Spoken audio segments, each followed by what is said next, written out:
All right, so we're heading into the championship part of the season. Heading up to Salt Lake to run Friday early afternoon for the Mountain Region with the goal to make it to the NCAA Championship. The team is, well, we got a little bit of flu going on, but luckily it's now and not in 2 weeks from now. So everything's going the right direction. We look forward to it. We've run well on this course before. The goal is not necessarily to win this meet, but just do what you need to do to make it to the national championship, because we turn around in 8 days and run the national championship in Terre Haute, Indiana. Wayne Kaladi and Edna Kurgat are running better than they ever have, along with Hannah and Adva and Graceland Larkin, Alex Harris. It's just going exceptionally well. Juanita Johnson, Brenda Rosales. So the women are all dialed in. The men, led by Will Fuller and Toby Cook and Jared Garcia, are doing equally as well. So we look forward to it. Should be a fun time. Catch our flight, nonstop flight home. Be back in Albuquerque by about 5:30 on Friday. So it should be a quick trip. Seems like the women, since winning a national championship and stuff like that, the tradition, it's like you guys have some tradition there, or the expectations among just the athletes. It's like it seems like it's sustained itself. Like they know, hey, you come in here, you got to. Yeah, it's built within the group. We have some men and women that we're redshirting that are also very, very good, and it's just part of our culture. We look at the things we do have. The glass is always half full, because we have some incredible things at the University of New Mexico to offer men and women endurance athletes. So you're exactly right. The expectation is that you come here, you're going to run well, just do the right things, and things are going to happen very positively. Hey, Coach, you won the national title a few times, and last year you had a good run because you didn't have enough depth in the point scoring. Going into this one, if you get everybody qualified to go to Indiana, how this team stacks up compared to last year's team that came up short? Well, last year's team ran very, very well. We just got beat. Colorado was on fire that day, and they beat us. We ran as well as we thought we could at the time. One of the things that we do as coaches is we look at we don't change much. We're creatures of habit, so training doesn't change. From a training standpoint, we're in a better situation than what we have been the last couple of years. Does that mean it's going to translate? Hopefully. But from a training standpoint, we're in a better situation. We've gotten everybody back. We'll have Alondra Negron back for the national championship. She's training exceptionally well. We won't run her this weekend. We will not run the freshman Graceland Larkin this weekend. She's perfectly healthy. But if you look at our history and times that we've run well and really given it a shot at the national championships, we've held 1 or 2 people out of this race because of the 8-day turnaround. It's tough to do. You're running a high-intensity race at elevation, then traveling to Indiana with the time change. You have to do everything you can to be successful. So your answer to your question is, objectively, we're doing very well. So can it translate? Hopefully it does. Joe, how do you explain Kaladi's ability just to dominate the Mountain West region? That was interesting. It was the first time Adva Cohen had run all year. She had just come back from the World Championships. And Adva went out hard, and Wayne just followed her. And then once that happened, the gas just went down. So to put that in perspective, that race, and particularly Edna's race. So Edna, when we ran in 2017, we ran that exact same course, very similar weather conditions. Nothing's changed. Edna ran faster on that course than what she did in 2017 when she won the national championship 8 days later. Wayne was 45 seconds in front of what Edna had run on that course. So they're both, from an objective data, are running exceptionally well. Wayne is in a very good spot, and so is Edna. Coach, how do you find with Wayne? How do you find that balance between, her obviously running as well as she does, but also wanting to make sure that she's ready for the NCAAs and everything that's ahead? Well, you have to make sure that you're taking your easy days easy, making sure that everything's in a balance.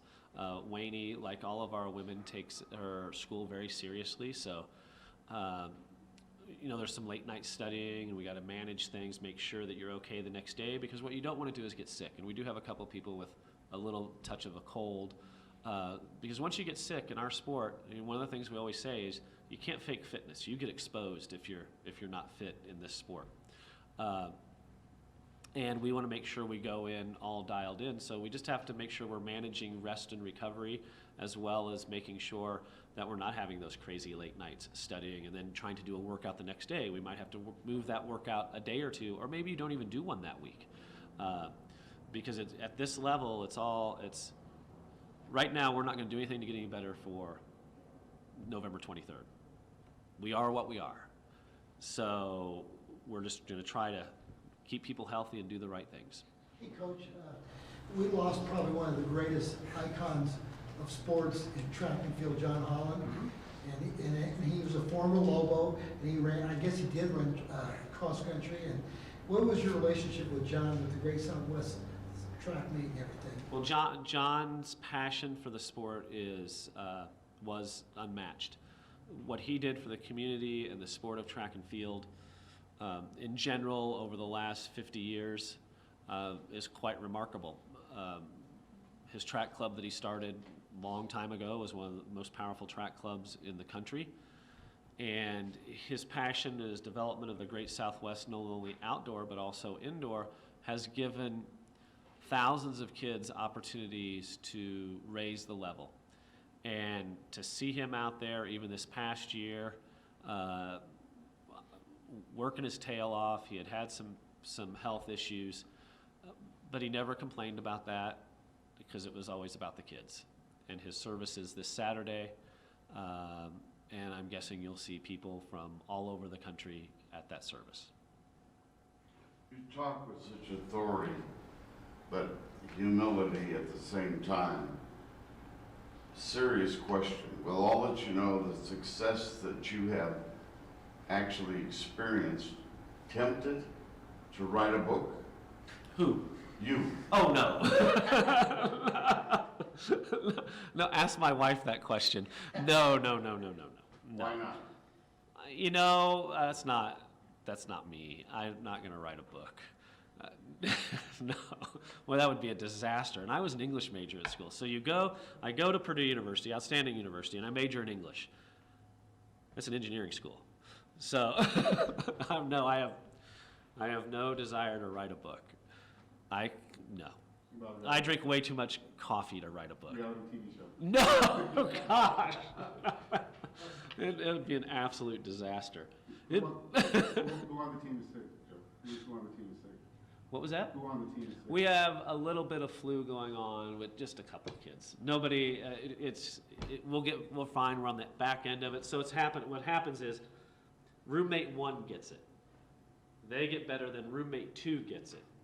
Now roommate 3 has it. So what I've done is I've watched roommate 1 get it and see how long it takes for her to recover. We're about a 4-day recovery. Roommate 2 has it. She's better now. So roommate 3 should be hopefully good by Friday. So. You said, objectively speaking, that the training is better. Is there anything else that's been different from this team is. Every team is unique, as all coaches say, in their personality. From year to year, it always is changing because you have one group going out and one group coming in.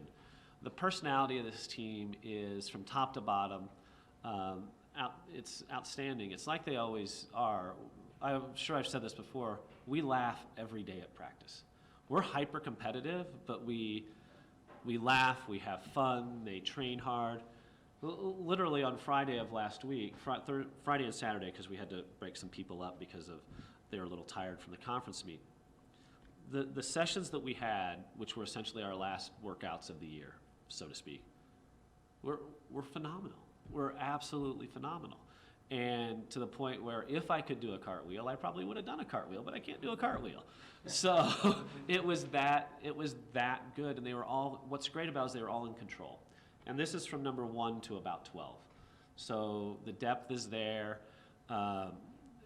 and it's just, so from the objective point of view, they're just in a really good spot. It's regarding women. correct? Yeah, regarding women, yeah, and the men too.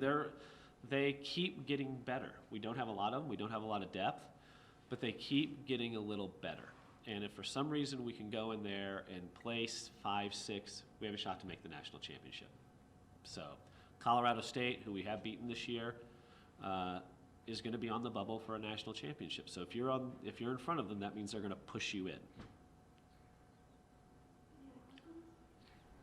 Perfect, thank you. Thanks, guys. Go.